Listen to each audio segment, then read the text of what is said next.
Hi, நான் உங்கள் GV. Madurai மாநகர மன்ற கூட்டத்தில் ஒரு தீர்மானம் நேற்று நிறைவேற்றப்பட்டுள்ளது. அதன்படி வீட்டில் வளர்க்கப்படும் செல்லப்பிராணிகளான நாய், பூனை, ஆடு, மாடு மற்றும் பறவைகளுக்கு வரி விதிப்பதற்கான ஒரு தீர்மானம் நிறைவேற்றப்பட்டுள்ளது. இதன்படி ஒரு வீட்டில் நாய், பூனை வளர்ப்பதற்கு 750 ரூபாய் கட்டணமாக வசூலிக்கப்பட வேண்டும் என தீர்மானிக்கப்பட்டுள்ளது. மேலும் ஆடு வளர்க்க 150 ரூபாயும், மாடு வளர்க்க 500 ரூபாயும், குதிரை வளர்க்க 750 ரூபாயும் மற்றும் இன்னும் பிற பறவைகள் வளர்க்க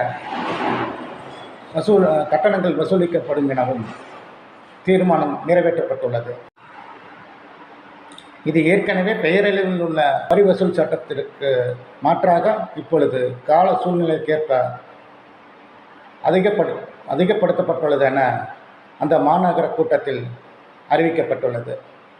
இது செல்லப்பிராணிகளை வளர்ப்பவர்களுக்கு ஒரு விழிப்புணர்ச்சி ஊட்டும் என அவர்கள் தீர்மானித்து இந்த வரி விதிப்பு அமல்படுத்த உள்ளார்கள். இது மதுரை மாநகர மாமன்ற கூட்டத்தில் ஒரு சட்ட வரைவுரையாகவே உள்ளது.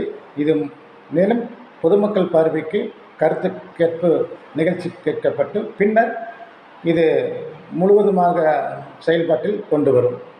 ரோட்டில் குறுக்கில் ஓடும் நாய்களுக்காகவும் தெருவில் திரும்பும் மாடுகளினாலும் பல விபத்துக்கள் ஏற்பட்டு மனித உயிர்கள் இழப்பு ஏற்படுகின்றன. இந்த நிகழ்வு ஏற்படாத வண்ணம் இருப்பதற்காகவே இந்த சட்டம் இயற்றப்பட உள்ளது என அந்த மாமன்ற கூட்டத்தில் கூறப்பட்டுள்ளது. நன்றி.